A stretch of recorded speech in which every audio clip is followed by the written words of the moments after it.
year, unfortunately, but going forward, it's going to have to be hand harvest and other things. And that's what my goal is, to set that committee up to move forward. That being said, the mic is open, and look forward to hearing you. We're looking for help. People that want to be on the committee. So, Howard, do you have anything? Or Kurt? I'll defer to Dr. Kurt DeCols. Thanks, Kurt. Kurt, would you mind just come up and sit down and just give us your name and so it's on the record?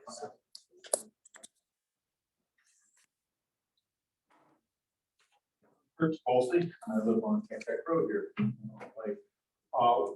As you know, as many of us know already in the room, we started 2 years ago, 1 full year, with a program called Citizens C-SLAP, yeah.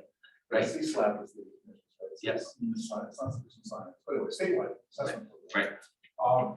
We go out every couple of weeks and take samples out of the lake at depths and observations of the lake and send it off to the state to be analyzed, and then we get back a report. We have one from 2019. It's not real light, and it basically says what you said, the lake's in good shape. Right. But what we're looking for is trends over time. So it's the chemistry. So that's why I want to keep doing this for over 5 years. Right. This has been sponsored by the association.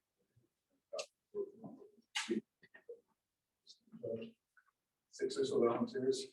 Was there ever a grant awarded for that? I know that Tracy had mentioned there was money out there in her report. No, we actually not check into a grant. Okay. We just do this with association funds. Right. And that's something you do every year, right? We've been doing it every year for 2 years. We intend to do it again, Right. 3 more years, which is the odd of time. Right. Frankly, there's some problems possible with the state funding going forward.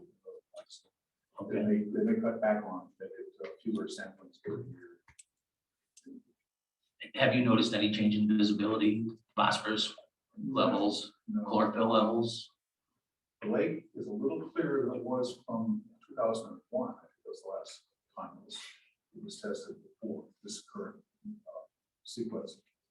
But and that could have been worrisome because sometimes it's a sign of zebra mussel, where the water gets too clear, Right. because it filters out the algae. But in this case, they said the calcium levels in the water are too low to support zebra mussels. So A lot of times that's the time of year that they take the test too, though. If the water's colder or warmer, it does change the visibility. yeah, it could be that. So Yeah. they didn't. There's no indication it's splitting in shapes. It's just one of the small things. Right. But and Tracy would know more about this than I am. I'm not that kind of a scientist. Right. But so I just to let you know, and the association has done this, and we're sort of here to help your committee and help in any way we can Yeah. ensure that the quality of life stays acceptable. Yeah, we'd like to have 2 people from Lake Luzerne Association on the committee. So I mean, I'm kind of worried this year because it became very obvious, not only from the absence of a vote, but eventually through the growth of milfoil, especially down in the cove, it's reaching the surface quite a bit right. down there. And once you increase the base for 1 year, you've got a bigger starting base for the next year. It's going to be exponential as it grows by proportion how much is there. Right. So it gets harder and harder to catch up when you fall behind. So it's really critical. That Procellacor could be the answer to that, though. It could be. They'll have to go through the appropriate authorities. Yeah, maybe we can get some info on that from Dave or from Glenn Sullivan. Yep. But that's one of those things that we should look into on that committee and get that going early enough where we get our the APA approvals for that as well. Well, I have heard more reputable sources that they're getting a little more lenient about that. Yes, I think there's 4 lakes right now that are getting that. Tracy, is that correct? I couldn't hear him. Was there 4 lakes that are getting that Procellacor? No, not necessarily. Oh, I thought they had a in the 4 other park. lakes? Yeah, in the park. I think Dave knows which lakes those are. So Minerva Lake was completed last year very successfully. Snyder's Lake out of that. There's another one down in the capital district. And, New York State is several years behind other states. Glenn can speak to it much more eloquently, but New Hampshire has been doing it for several years. And it's for next year. So there's a lot of promise to it. Right. There's a whole program fast. How does it seem to be working? So far from Minerva Lake, they're a year and 3 months in, and I went out there last fall, I went out there last spring. They treated about 43 acres out of about a 80 acre lake. And we went back 3 months later, we could not find a plant. So they had 43 acres of water instead, could not find a plant again. So for someone where it is, you never call anything in lake management a silver bullet, but it has no drinking water indications, meaning that you can treat at 4 to 5 parts per billion, which is about 1 drop in a swimming pool. And there is no contact indications. You can swim it, you can drink it. It doesn't impact fisheries. Other plants, it affects our water shield, and a couple of others. Glenn can speak to that. So it has a huge amount of promise, much more so than the old Renovate, and certainly more so than the previous sonar. So we're applying for 2 sites with one on Lake George next year, on 1 3-acre bed and one that's more about 1 acre in size. But the outcome of both Snyder's Lake and Minerva Lake have been outstanding. So Is it a one-time application, is it? one time. I understand it's quite expensive. No, they did the entirety of Minerva Lake for somewhere in the range of $30,000, I believe. Wow. We spent $500,000 on Lake George. Oh, I really like it. Okay. So I can tell you also that at Saratoga Lake, which Glenn is familiar with because he did the work, I worked there and I think we treated about 80 acres with Priscillacor in the southern part of Saratoga Lake. Magnificent results. Absolutely amazing results. So it disappears in the environment very, very quickly. And it's, again, I think Glenn can certainly speak to it better than I can. Can I get paperwork to get onto that? If so decided, how much paperwork to get approval? Let's let It's a permit for DEC, but you have a different, test because you have to go through the Adirondack Park Agency as well. So, but, yeah, it costs some money to get through the permit process. Again, usually Solitude does that part for us, often will assist with data or whatever information they need, but they do that for a fee to actually file a permit. Okay. Thank Can you you. give us an update on Minerva? For that permit? Did that come through? No, we usually put in for it. Hang on, We have please. it in our hands by Sure. April. Okay, so we have time. You have time. Okay, thank you. Except for the plants that assessment in the next 2 weeks, you're not gonna make next year. Oh, okay, so we're under the gun. We finished our plant survey last time. Okay. Yeah. Actually, we have a up-to-date plant survey. We Correct. do, but that was a few years ago, and the Dairy Fresh Water Institute can probably fit you in if you decide immediately that you want a plant survey done. If you don't have a current survey this year, I don't think you'll get your permit. You won't get it. You've got to have it. It's got to be, very current. Okay, So that's something you have to think about. I think he quoted me $4,000 to do the plant survey. Okay. And you'd want to contract that immediately, and then he would work with Glenn on feeding that into the application. very good. Glenn, thanks for joining us. Thank you. Certainly. I just wanted to give you an update on Minerva, if that's okay. Sure. We did our plant survey last week, following up on the preliminary plant survey, and we found no milfoil in the lake at all this year. Wow. That's We're unbelievable. looking at 2 seasons so far of no milfoil as a result of the Priscillacor treatment. And there's no health issues with this material at all. It's unique, I think, in materials that we use because it's such a low concentration. In New York, there is a very general threshold of 50 parts per billion for any kind of contaminant for potable water. And this is used at generally below 10 parts per billion. So there's no potable water restriction. It's probably the least or the lowest concentration of the products that we were able to use. Thank you. Sure. Glenn, how long does one single treatment seem to last before the stuff starts growing again? Well, honestly, we've only been using it, we started using it in New Hampshire in 2018 and then in New York in 2019. So right now I can say that at least for your original or milfoil, I know we're going to get 2 seasons. I'm pretty confident we're going to get at least 3 seasons. But I honestly, beyond that, I'd just be speculating. Is there any preventative measures with this stuff, or do you wait till you have a infestation or whatever the word is in order to use it again, or do you put it in there to keep Yeah, it from? you would be waiting until you have an infestation that really justifies its use. And keep in mind too, the APA doesn't want, they're not anxious to permit a Priscillacor treatment without a follow-up plan. So, you know, if you go forward with a Priscillacor treatment, they're going to be looking for a plan to monitor and to address new infestations as they come back in. So I know there's a mention of you having the ability to do diver assisted suction harvesting. Yes. So that's not something you want to bail on completely, because that'll be part of your plan going forward, that, you know, you would treat with Priscillacor and then you would have that ability to follow it up again. Thank you. Sure. Very helpful. All right, please.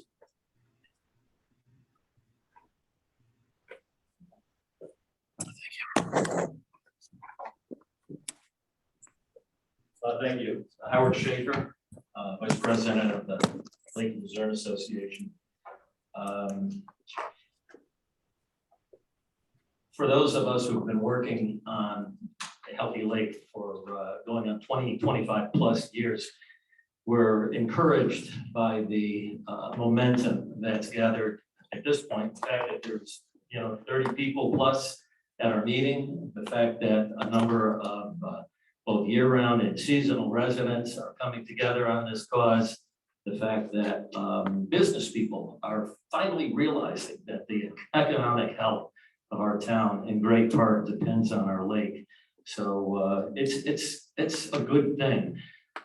There are, as you know, there are many moving parts to this. We're grateful today to have somebody like Dave Wick, who's a great resource, joining us, along with Tracy Clothier and Glenn, who we just had a call in from. Lots of moving parts. Communications is going to be important. Priscillacor is one part of the answer. So too is erosion control, waterfront education, and creating awareness on the part of everybody who uses our lake to properly take care of it, like washing your boat. Simple things that we are all able to do. So again, we're appreciative to you for the level of interest, trusting that we'll be able to have a serious line item in the budget that we're now planning for this, both in the short term and the long term. We distributed a one-page summary that's just a draft of how we may look at the short term and the long term. So with that, I'm wondering if we could ask Dave Wick to join us here, just to sort of paint a picture in our minds of what we all together may want to look at in terms of those steps leading up to what we need to do both in the short term and the long term, and then ultimately having a professional lake manager who will help guide this throughout the plan.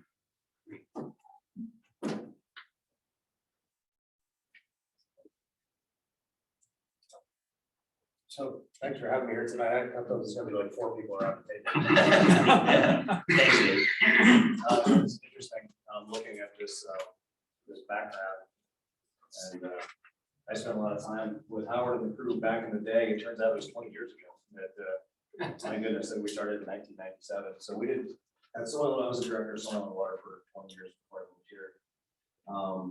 And we spent a lot of time going around the watershed in Lake Luzerne. We mapped every drop inlet, every outflow of the lake. We came up with some ideas as to how to kind of manage the watershed, manage inlet work. And it's really good that Tracy and the group kind of updated that, because these things are considered living documents that you're always trying to find the new and best practices. Priscillacor was not even anything flying 20 years ago.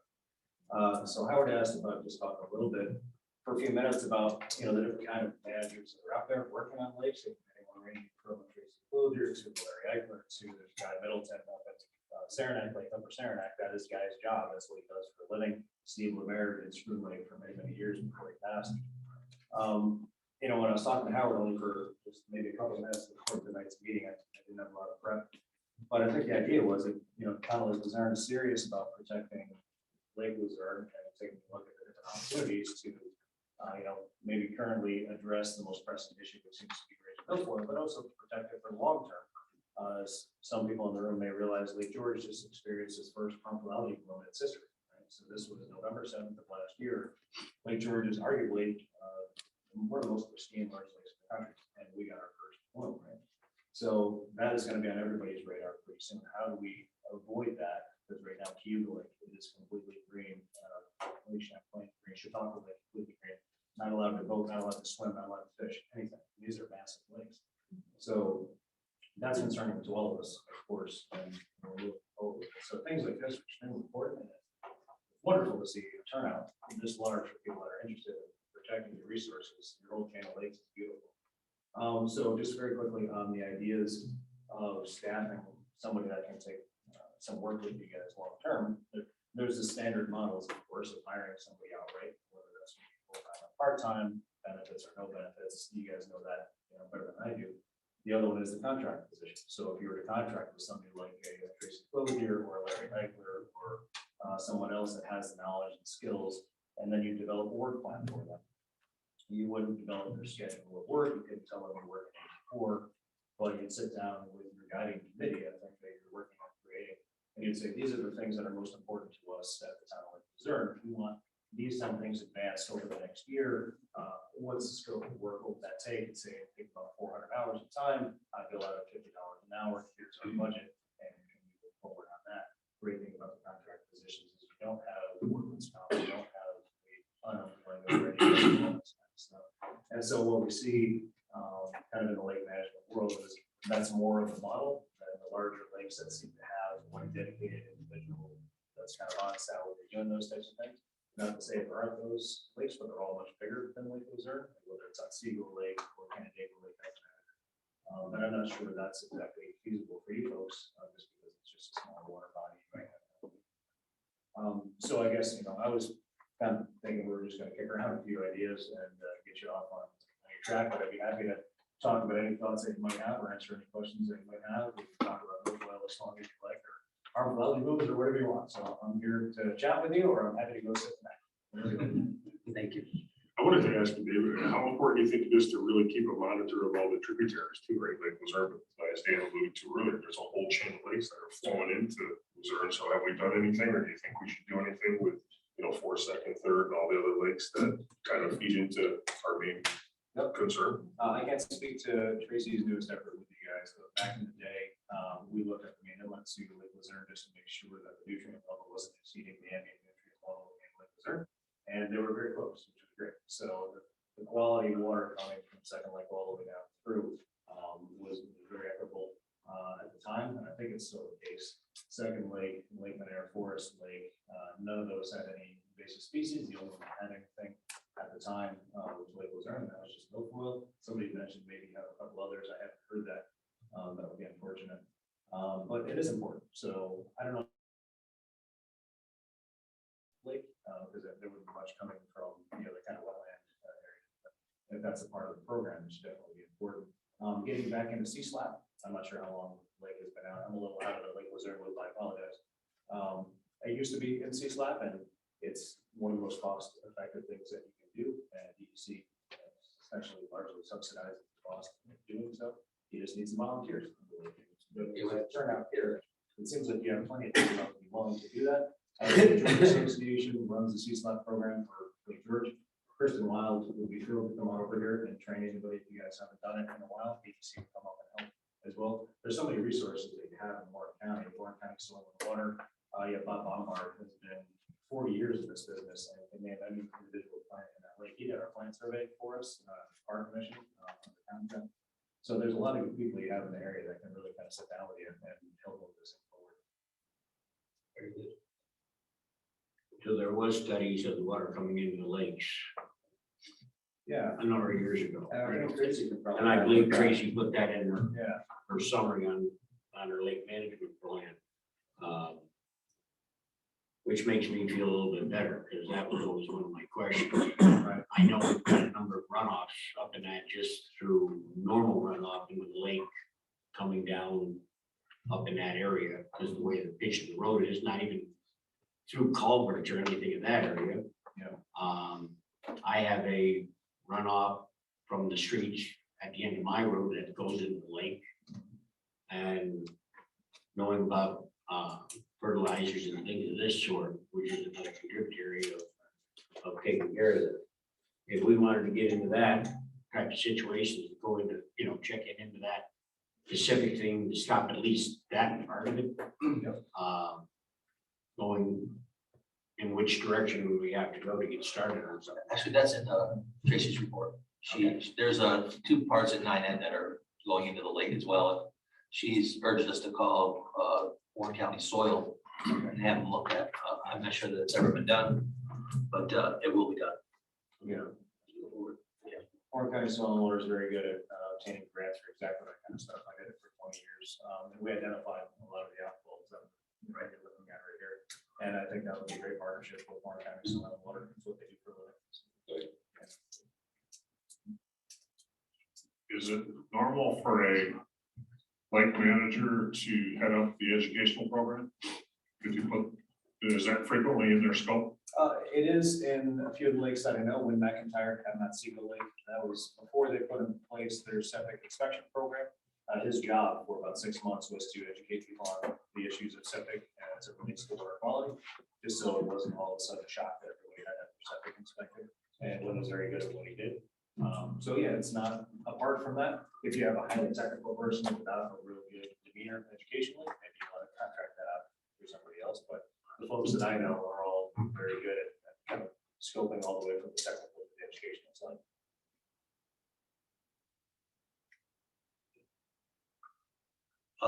Would anyone else like to chime in before we move forward? I have a You got question. David, the question for David? No, we're. Yeah. we're asked to- Yeah, David, yeah, stay right there. What is the mode of transmission for HAPS? So harmful algae blooms, there's a few different types of them. What we have to make sure things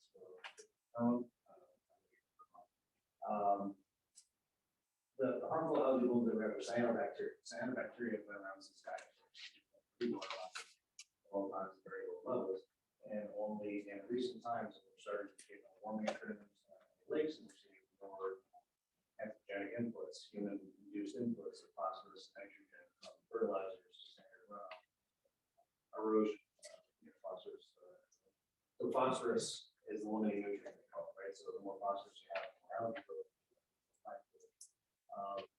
And so what we're trying to figure out right now, what was the trigger that caused very minor algae blooms? They did quite a bit of work in Minneapolis. Minneapolis had their first algae bloom in 2018. That was a shot heard around New York State. Minneapolis is the sister lake to New York, to Lake George. Very similar water quality. And all of a sudden, they had a whole shoreline taken over out of nowhere. So the Jefferson Project, folks, there's a multi-million-dollar study going on in the Jefferson Project, IBM, RBI. They took one of their profiling units and brought it out to Minneapolis to help them identify the deposit. And we had the director of the program, Dr. Rick Bellier, come to our board about a year ago, and they identified one of the key causes of HABs out in Minneapolis Lake. So there's a thing called a station inside of the lake. It's basically picture a bathtub that's slowly rocking back and forth. When the wind picks up on Minneapolis Lake, it's a very strong fetch, right? And when the wind picks up, it'll start rocking the lake, and on the northern tip of the lake, it would actually rock enough to start disturbing the sediments at the bottom. And if it settled down enough, there was enough nutrients that fed the cyanobacteria, and it slowly rose its way to the surface. So they actually identified that within a couple of years, which is fairly impressive. Because normally it's just a combination of too much heat and too many nutrients. It's not able to focus it much down further than that. The Jefferson Project out of Lake George here a couple weeks ago said within the next 2 to 3 months, they're going to be doing a very public presentation that says, here's everything we know about the 1% from George. They have nothing more with their information. I don't know if that answers your question. Yes, thank you. To help prevent some turnover and whatnot on the lakes, would it be in our best interest to say, okay, phosphorus in your fertilizers, we should not allow within X number of feet of the lake? I would say, and this is. Or, you know, or runoff or tributary to that? We, the Lake George Park Commission just banned application of all fertilizer within 50 feet of all water body. We just said that I can't let it place it first. We followed up on what's out of Queensbury, we did it in 2011, it's out of March 16. So we're kind of following up on that, but now with this park wide, you can't apply any fertilizer. George, for that very reason. Okay, what Would about that something that Lake George instituted, or is that something? Lake George Park Commission, did, but every town in New York State has the ability to. Yeah. Okay, but what about the septics? You know, Queensbury had that now, if you're within a certain square footage of the water, when you sell your house, you have to have the inspections and stuff. How does that contribute to that? Is that a factor as well, or? It's a great question. There are people on the advocacy side that say it's A is going to be, and it's not that clear. When the harmful atoms boom came on November 7th, they did immediate sampling of everything they could possibly find, DEC and the Jefferson Project. They could not find a direct linkage between any increase in nutrients that day to the harmful algae, but what they all agreed on was it was an exceptionally warm day and it was exceptionally still. So they said that most likely that the cyanobacteria simply rose to the surface in such a quantity that you could actually see it. But the harmful algae bloom that they saw in Lake George was a tenth the size of this room. It was tiny. So it wasn't harmful because there was no toxicity to it, and it wasn't really a bloom because it was tiny, but it was the canary in the coal mine. So back to septic systems, we're actually looking at that exact thing right now. That's the Park Commission's newest regulatory initiative. All of our minutes are online. We started about 4 months ago. We have a big committee form of some of the best minds in the state to talk about what is the linkage between failing septic systems and water quality. So we're going through that process right now. We expect to be wrapped up in about 3 months.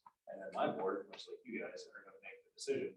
Is it important enough that we require regular inspection of septic systems to protect Lake George or not? And I don't want to prejudge that outcome, but I know there's a lot of public support for it. We have already 5 resolutions from town boards like yourself that say, regardless of what your outcome is, we think it's important for you guys to move in that direction. There has been 0 pushback right now for us to move towards that step. But we have to take a look at all the various models that are out there as to do we do it with our own staff? Do we have people hired independent? We'll probably spend another 6 months going through that process if you decide to go in that direction. The town of Queensbury has a program that they have 2 individual people on their town planning board or planning staff. They do that. It's Dave Pat and his staff. They do an exceptional job. They're well trained at it. The town of Bolton follows a different model. They went through a program for anybody that was interested in becoming a septic inspector. They did a day-long training and then you walk away with a certificate that said, I'm now a Bolton septic inspector, kind of regardless of the level of experience that you had. So the training wasn't as rigorous, but they have a program in place, and that's all inspection and transfer of property. There is no 5-year or 10-year cycle like some of the other leagues have, but it's a great step forward. And what the Queensbury model at least has shown us so far is there are a lot of septic systems that number one, that people don't even know they have a septic system. I mean, where the dry wells, where the leak lines are, wherever it might be. And they've also found about 60% of the systems require some level of correction, whether it's simply a baffle of the distribution box or some ski level or something box, or a full replacement of the field. They found about 17% of the systems so far needed considerable upgrade, as they quote it, which means a replacement of either the septic tank or the filtration tank because one of those parts, one of those components is down. So that's what the town of Queensbury has found. The town of Bolton still working on this. The 55-gallon drum doesn't work. They're surprisingly still out there. Did I see that Warren County was crafting some kind of legislation about this whole thing too? At some point, they were talking about it. They're talking right now. So Claudia Bramer, she's a supervisor of City of Hunts Fall. She's been charged by the county chairwoman to have a committee to take a look at this issue. And they do have a draft law at the county level that they're talking about right now. They have their septic committee meetings online. You can view the county agenda. And they're going through that process to say, should we engage in a county-wide septic inspection upon transfer law? They have an opt-out clause. So if the town of Lake Luzerne chose not to follow into that law, the town could opt out, opt in. So that's where the county is right now. They haven't made any decisions as of yet. They're still looking for all the input and all of it, how that would go. They're encouraging us to move in the direction that we're going in. And I've been quoted formally by saying, I think it's a great idea for the county to take a look at upon transfer. Just as an example, I have a contract on a house here like Luzerne over neighbor. And as part of that process, I said, we need to figure out what the septic is. So I paid to have the tank inspected and whatnot, and now I have a much better feel for what that was, but I didn't want to buy the property having no idea if there was a 55-gallon drum that I found. And so that's something that can be negotiated at time of sale, right? So it's lowest hanging fruit, it's the easiest thing to do versus what we're kind of looking at, which has been utilized around lakes around here for many years, which is every 5 years, 7 years, or 10 years. And the inspector will be coming around your house and they will be taking a look. You have your distribution box uncovered, you have your septic tank ready to go out, you have somebody there to inspect it. And then if there's any illness to that system, then you're required to upgrade that within a certain amount of time. So all of those programs exist across the state. There's some great models that you guys learn from because we're learning from. We get a copy of those. Absolutely. If you want to go, just Google Lake George Park Commission, hit programs and drop down to septic systems. All of those programs are on our website. They're available for anybody to look at. Our commissioners are kind of, that's our resource, how we put it up for our board of commissioners to take a look at. So just Google Park Commission and click septic systems and learn everything. Thank you, it was great. Absolutely. Mike, Got a couple people. I'm sorry, yeah. Mike, your question and then hand it over. No, I just wanted to add edification to the board and public. What Kurt said, when we do our C-SLAP, we do have, we look for HABs around the lake. We thought we may have identified one last year. We have a sample bottle that actually goes into the labs, it came back negative. But we do check and follow the shorelines around. And we do look for HABs on the lake, and so far, so good. Ma'am? Yes, I'm from the Fourth Lake community, and when I heard you say you were going to include all the lakes that, feed into Lake Luzerne, have you done any sampling? Because a lot of people asked me on the beach earlier, I told them I was going to the meeting. They said, has milfoil come to Fourth Lake? And I said, I don't think so. That's a great question. I don't have the answer for that one. I don't. But going forward, we will. Oh, I'm sorry, Sculper. About 10 years ago, I did a survey of some areas of Fourth Lake. I don't know that I got everything, but I got several different plants and I sent them to, I don't remember, it might have been the Freshwater Institute. And they checked them out for me. The milfoil I was able to find in the lake is non-invasive. It's a natural one. That was about 10 years ago, but I don't know. We have no motorboats allowed in Fourth Lake, which helps. And there is a person in Fourth Lake who's not necessarily looking at milfoil, but who's looking at the general health of the lake. And maybe she would be interested in being involved.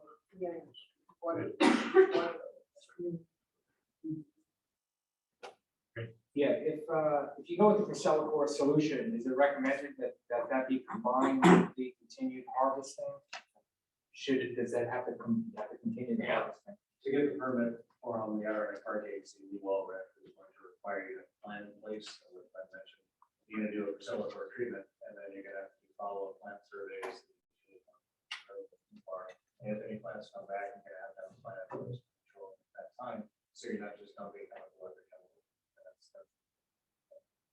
So does it kill what's already grown, or just prevents new?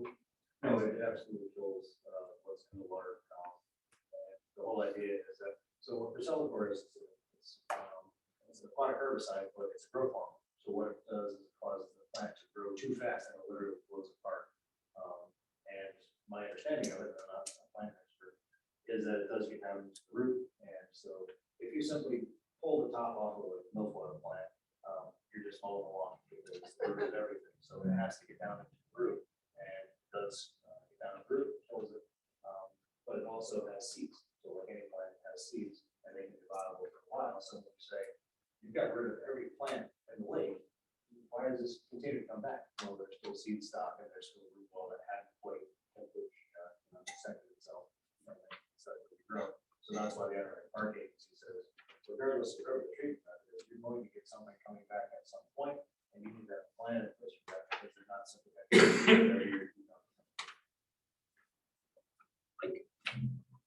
I understand the structure of requiring examination of the septic system on the transfer property. Is there an efficient way to go around the lake and measure a nutrient load that would represent a leaking system? So, interesting topics, because we worked with Holly at Hearn back a number of years ago, and we worked to try to find the most efficient way we could have identified septic systems around. Our example, lake or pilot lake was leaking there. So Holly, myself, my technician at the time, sampled all around Luzerne for all parameters, phosphorus, nitrogen. We were looking to take any kind of control that we had to break it down to phenotype mode. What she wanted to do was to find out if she could find a very efficient way to figure out whether the bacteria in the water column stuff from human or from the host. She couldn't quite get that far. So we ended up with a protocol that really lists things like chlorine, but that follows that quickly, and caffeine. So caffeine tends to be, it doesn't exist naturally in the environment, but it shows up through septic. The septic's not really. So that's what they started using as a protocol, and that's being built upon by DEC and other groups to say, if you're gonna start to find shoreline sampling and water quality, won't really confirm or deny anything that specifically is there. But you're not noticing it here, so it's part of the toolbox to figure out. You have nearshore algae blooms using our pollution index to say, yeah, this appears to be organic human-based pollution, phosphorus. What's the next step? How do we continue to get it down as close as we can? There is no perfect answer for it. You go on Warren County Soil on our website, and you can read that whole report that sits on that website. So the answer is no. Right. I'll drop a dye into it. I was gonna say, we take some green dye and dump it in the sink. A funny quick story. I'll just take it. I'm friends with it. So they did it about a decade ago, 12 years ago. And they did it in August. It was bone dry. Everybody put it in their systems. And they came and said, you know what, we have no balance. Why? Because they didn't use a perimeter and there was no water in the ground. And they said, we are trusting Warren County, all fine. They did it subsequently about 4 or 5 years later, normal year, and lo and behold, using perimeter, and they started finding things. There's ways to do it, but they can't be a sound bite. Are some of the other towns that are doing this testing in regards to septic systems saying that any house within X amount of feet of the water body, you know, 100 feet, 200, 300 feet, you know, on these other lakes that you've been doing the testing on? I'd be interested to find out, is that in this,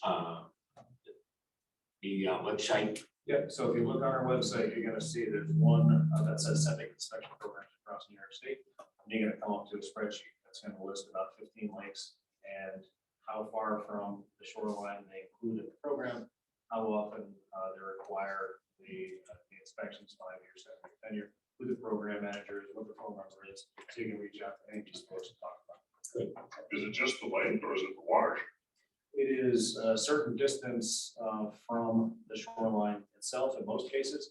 Hugo Lake is interesting in the fact that they require septic inspection every 5 years, every property within 250 feet of shoreline, and everywhere else in the watershed, they do it upon transfer property. So the logic being, the nearshore systems are much more threatening to the lake because they're right there. However, it's important not only for water quality, but also public health and safety for the people. Why not do it upon transfer? So that's what they did up there. So if a program of that type is instituted and a property owner within, say, 200 feet of lake or 250 feet, say no, where do we go from there? Because I understand there was a test done a number of years ago in the town of Luzerne of anybody within 250 feet. Okay, and I understand there was a lot of people said, you're not putting nothing in my septic, I'm opting out of it. Yeah, so the programs that exist, there's nothing that's placed in the septic, it's all visual inspection. So the with every program that we've talked to so far, it is a visual, non-invasive inspection. The owner is required to dig up the distribution box and dig up the inlet and outlet holes of their septic tank. And the better programs require the fact that this system won't be pumped when they get there. So the staff will go into the house, they'll flush every fixture in the house to make sure that everything is tied into that tank. And then when everything is confirmed that all the water goes into that tank, then they will make sure that there's no water sitting at any level in the distribution box, because if it is, that means the system is not infiltrating properly. They might have failed. Right? Once they do that, the hauler comes, he's already on site, he pumps out the tank, and then they do the visual inspection of the tank, cameras, and they make sure that the pumps are working, it's pump system, all that kind of stuff. Those are the best program, but there's no dye that's used in any program that we're talking about. It's much more effective than we use that, I'm sure. Exactly. And yeah, and Dave Hatton, if you guys are really interested in the septic program, Dave is exceptional. He's the person that runs the Clean Ferry program. He did a half-hour presentation to my board. I'm sure we have it up to you guys. But we have that, we don't have any ways of people bringing other vessels into our lake. Okay, for cleaning. Okay. And on a weekend, there's a lot of different types of vessels being put into the lake. Tracy's report says that the watershed is over 16,000 acres. Yeah, put down, yeah. You also gotta The remember, lake's under what? our water, technically, none of the water from Lake George flows in the lake. Very good. Thank you very much. Thank you. Tracy, do you think it was we would have any chance of getting that permit in for the cell corp? If we pass the resolution tonight to go ahead with the plant survey? Think there's any chance we're gonna get that done? Oh, yeah, I think you can. I think, getting a DEC permit, is a lot shorter, but the APA permit would be the first time they're seeing it from Lake Luzerne, and you're gonna need more time, so you need to get that survey done. What did you say, the next 2 weeks? People around today said if it's not done by August 30th, you will a little suspect. So that's fast, so you're gonna have to work with Glenn, I would say, on whether he can even, whether he thinks that's even plausible for Freshwater Institute to do. So, but yeah, I would call Larry Eichler and get that on the slate, and then probably Solitude would write your application for you, and you just don't know with the APA. Did you say you thought it would take how many? So we contracted with Solitude with Glenn, the same person we talked to do our permitting process, yes, the dilution models and things that we can't do. That's going to be submitted to the APA probably sometime in October, and then the APA will have X amount of time over the winter to approve it and give us enough time to set up the treatment in the springtime. Has there any leaks in the APA been approved for this? Yeah, there's 4 right now. Yeah, Minerva Lake cut the ground for all of us, so thanks to Minerva Lake and those folks up there, and their program has gone very well. And Glenn was the person driving that project. Glenn will be here on the 26th. He's gonna go on the boat, Mike and I, we're supposed to go out before we sink it. And check the lake out, so.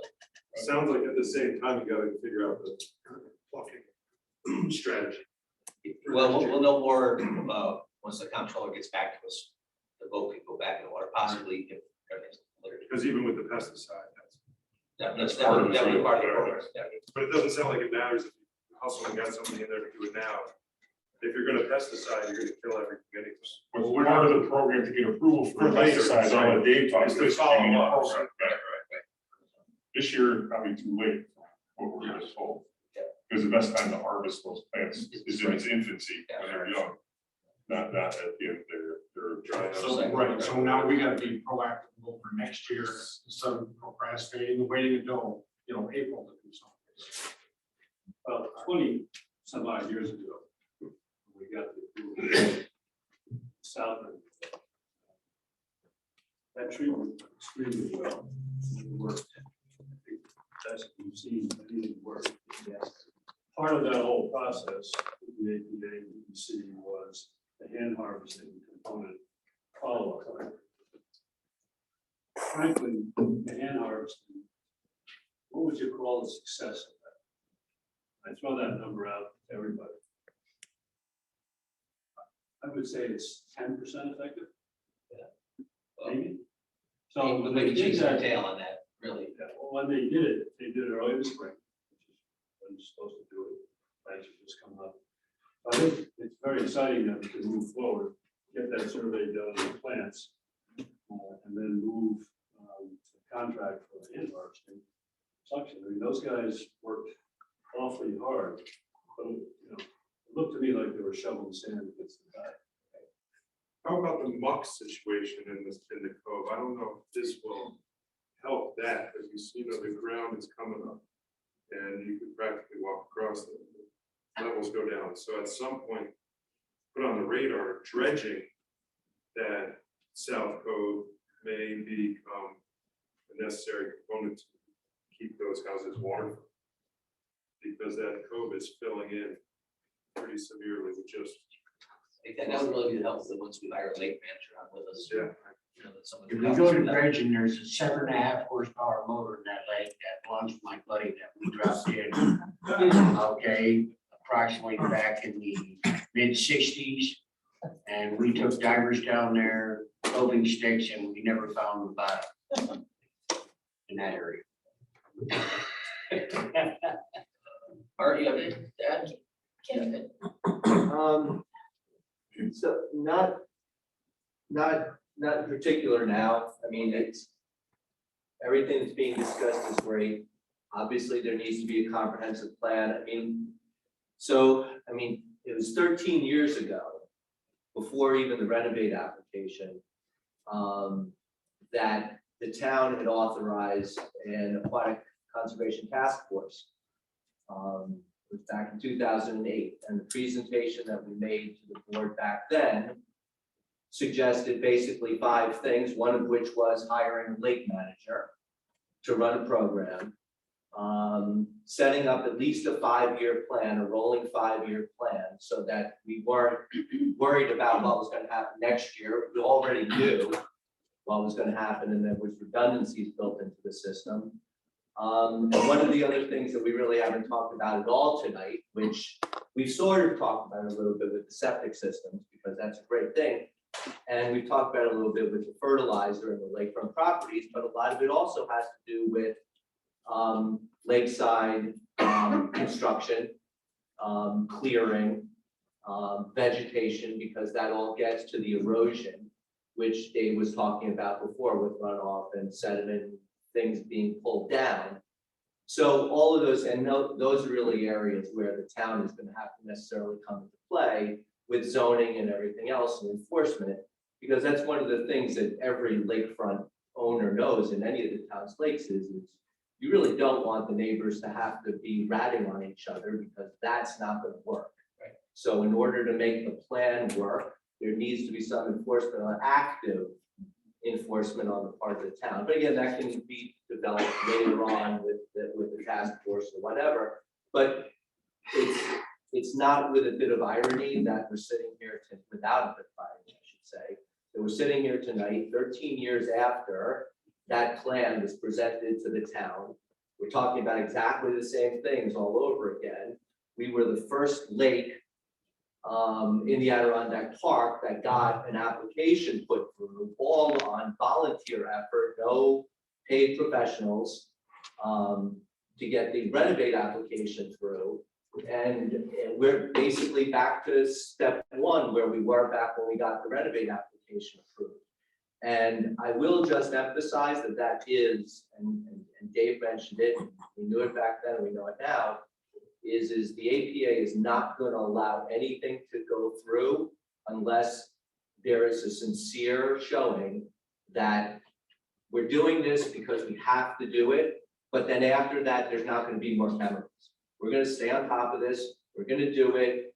It's a silver bullet, maybe, but this is our plan without the chemicals, and that's what they're going to want to see. So we have to be ready to, the town's going to need to be ready to move forward for 2022, assuming that the permit does not get approved.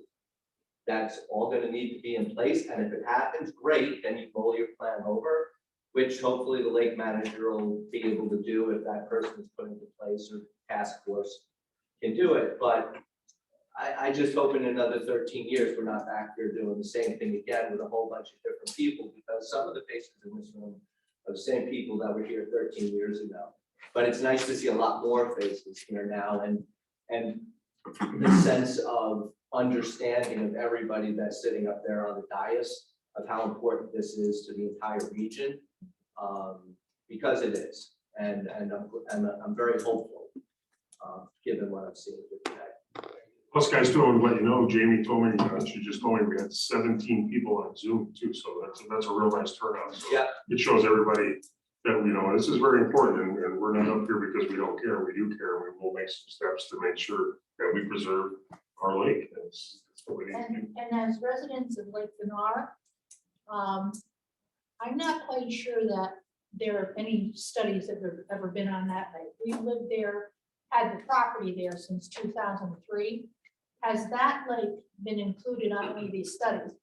And the reason that I think it's important, I'm not sure, but I think that that lake is feeding into Lake Luzerne. Oh, it does. The rest of the We lake. discussed that earlier. So I'm sorry, I'm kind of lost in this because No problem. there's so much important information that I'm finding out that I didn't know about at all.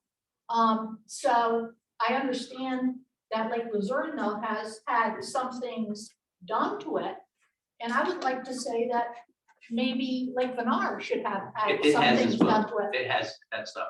A couple years ago, we rented a machine to. To help you Well, out. the water shield, Right. the milfoil, and although they're pretty, the water lilies have completely overtaken the lake. We got some pictures. And it really is an unsightly view. And it has impacted us as lake residents, and I really believe it's probably impacted what has really been the majority of people on our lake, the renters. We live on the backside of Lake Bernard, which is where the residents are. On the front side, or the 9N side, the east side of Lake Bernard was mostly cabins, rentals. And that's the deeper side of the lake. So it seems to me, again, I'm not a scientist.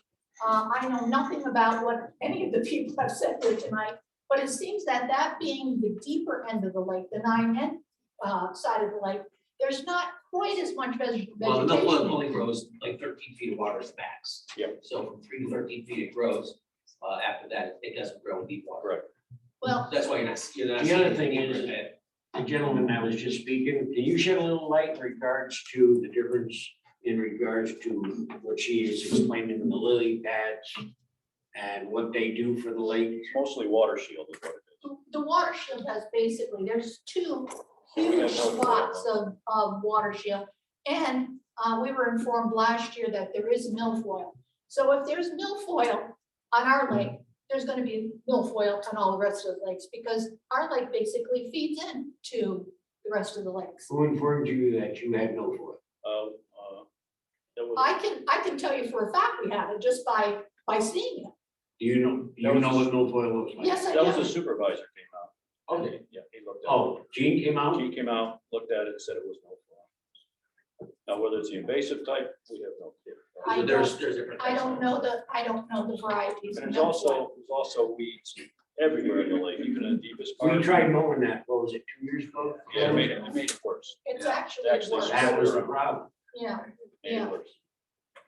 Yeah, it did not work at all. No. It's like mowing your lawn, the more you mow it with the right conditions, It looked good for the about thicker it 3 comes months. in. Yeah, it looked good for 3 months and then it was all bad. Yeah. But I think the main point is that we want to be involved. I think all the lakes right down through, it starting with Bernard. We're That's not the gonna leave first you out. lake We're not coming gonna out leave of you the out. very pond, you know? We'd like to see you in it. Yeah, We're not gonna leave you out. yeah. You know, that's just like where Niagara Creek comes down. Okay, up Yep. along, Goes right through our property. it's unlimited in that area. It goes into your lake, Forest Lake, Right, That's and right correct. on down the chain. Right. We just happen to be the last lake on the chain. right, exactly. You're more than likely the first. And our lake is 37 acres. This is 111. I mean, so you're Right. bigger, 3 times bigger than we are. So Yeah. I don't think it would be as expensive to treat our, those lakes, those smaller lakes as. You probably know, how long you've been there? 2003. Years ago, they used to treat that lake. Yeah, with copper sulfate, which you can't buy unless you go to Pennsylvania. Yeah. So, And I don't think, I don't know much about that. I don't know if that works or not. Oh, it worked very well. Howard, you got something? Kurt? Yeah, we're running a lot of really interesting things, a lot of it having to do with how complicated this problem is, both biologically, chemistry, and legal, of course, aesthetically. But I think we know that there's one key point that starts this all out, which is we need to get some milfoil picked in 2022. Right, absolutely. Just to get everything else started. So I Absolutely. want to make sure we understood that some plan of action to get that done is going to be in place, at least at a high level. You know, I think when Glenn comes on the 26th, we can talk to him about that. If he has I'm sure he has a company he uses. We won't be using Aqualogic, I don't think, anytime soon, to be honest with you. So I will reach out to him to try to get some company involved for next year. But in the meantime, I would like to have Jamie maybe post on the website. If you're interested in being on the committee, sign up on the website.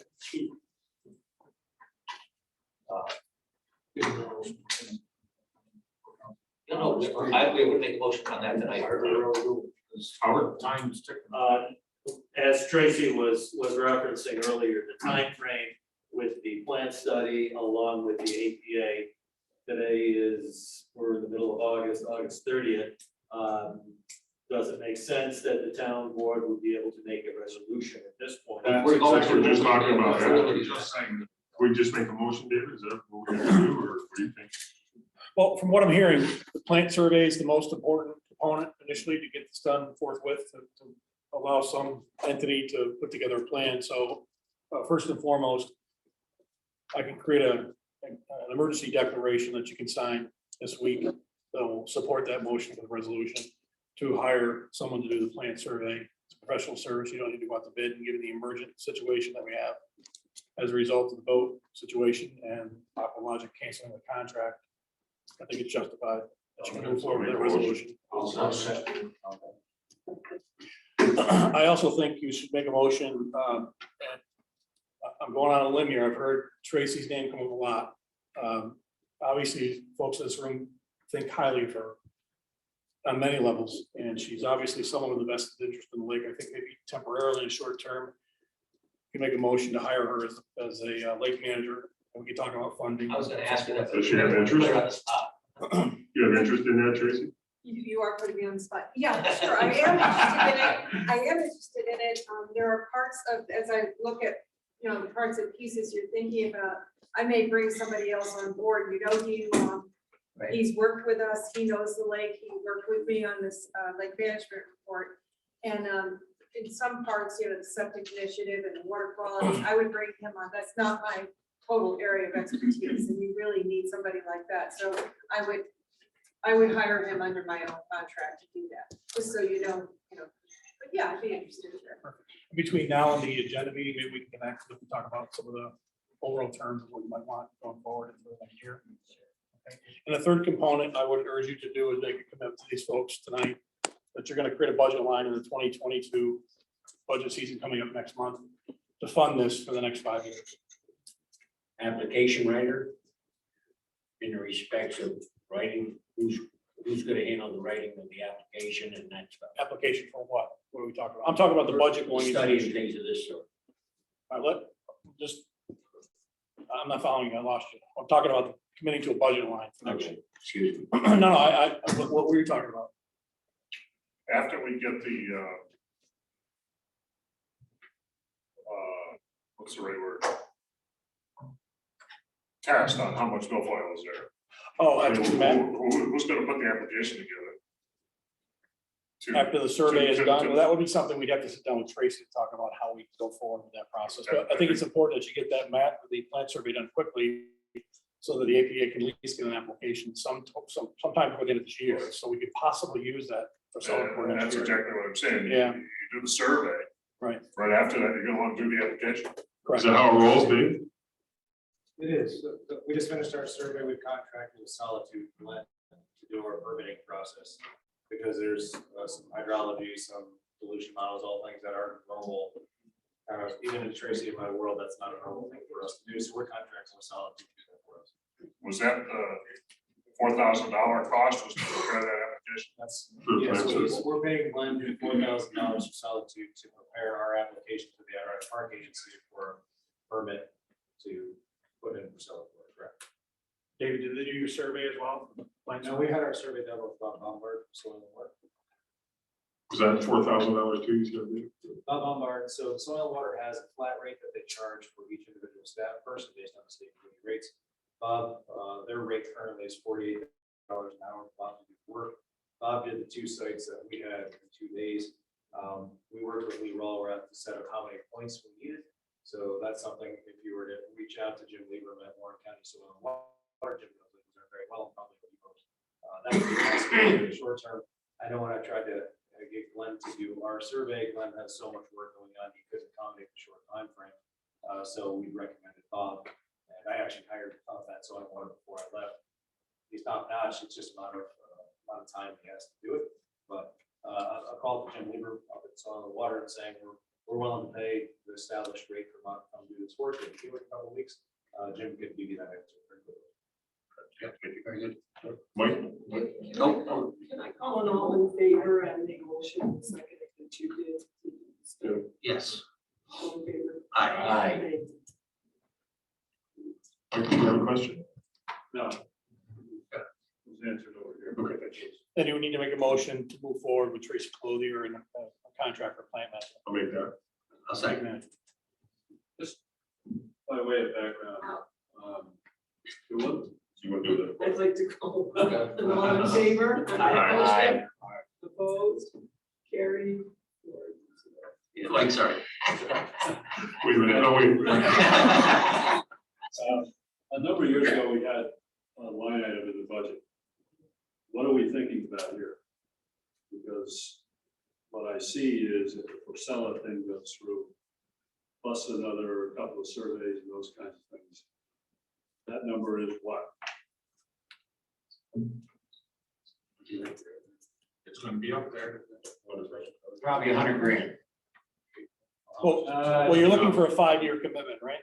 Initially, you're looking for a 5-year commitment, so you folks aren't back If here. we're picking right now at an average, well, $40,000 here, just picking. Okay, and then you put in the chemical. Yeah, but we still have budget X amount of dollars for picking. The chemicals, one's close to our size lake and it costs. So Minerva Lake, they treated 43 acres for a cost of about 43, and we got 111. I didn't get it up. You're not treating the whole lake. No. So you have to, when you have a plant survey, they'll say, here's the areas that will be prime for treatment. Your littoral zone, or the area that the plants will grow, isn't 111 acres, it may be 40 acres, like 50 acres. Okay. And then you'd say, all right, if you're going apples to apples, Minerva Lake at 30,000 for 43 acres of treatment. At ballpark to them, about $1,000 an acre for treatment, but again, this is complete back of the napkin, not talking. This is Right. what it costs. But it's given us some kind of an idea. Exactly. How much was the aqua contract? 41,000. Well, Mike, they're going into budget season in September, so they're gonna have a couple of budget hearings, so you can certainly attend those meetings, and we can talk about the global funding that you're gonna need going forward. Trace, to that point, when we looked at quote infected areas of the lake, a number of years ago, we had identified that acreage component. I don't remember what that was. The dense beds aren't that much. I looked at a report today. It's the inlet, the outlet, and around the island to the left of the island. It's not a ton of area that's bad. Less than It's 40. because the steepness of the slope. But then it comes up, you got the south end, you got. Yeah, the cove there's bad, obviously. Yeah, okay, so, got it here. Dan, we ought to get a paper up there to research to anybody that is sitting in the audience, put their names down, contact information, and what lake area they're in. You can definitely do that, brother. You can have it on a sign-in sheet over there. We're supposed to sign it. Either email and the lake that they're associated with. Yeah. Anybody else got anything to add? I do. Jack, you got anything to add? Thank you Very guys good. for Thanks for showing up. Yeah, thanks for coming Thanks, out. guys. Really Appreciate it. appreciate it. Thanks, everybody on Zoom too. Take a motion. Second. Wait. Wow. All of a sudden, somebody woke up. Hey, you probably told me. Keep doing it. I got that mind stop. That's great. I'm looking for. I got a second one, first one's comments. I got to wait till the next meeting before I get moved, or- Have you heard anything in pricing? Pricey? Double. Thousand is the one that's full consult. This one. Guys, we're still going up here, please. Can't hear. That one I just got today is 8,000, they're out of New Jersey. Okay. 8,000 on one group. Yeah. It's longer to come. In order to protect us, I think you need that third. I know it's a fancy, but If there's other people out there, though, Ron, we have to do it that way. but it's just from a different state. He knows it's gonna be more Yeah, money, but different state. we have to. They're not a sole source company, right, like we had originally thought they were. So we I have didn't to. know, I didn't know. I'm not blaming you, I'm just saying. I didn't know that if it was out of state, we can't. Of course. I thought it was in state, New York State, that we have a sole provider. We do. Let's. I just wish I Let's just. could have. I could have. Don't wake up on the. I guess I'll be taking a nap. Does anybody else? Don't hold back. I will get that tomorrow. Thank you. That's all right. You guys done? Waiting for that. or- Motion to adjourn. Yes. All right. Tracy, thank you very much. Oh, Just, just give me information.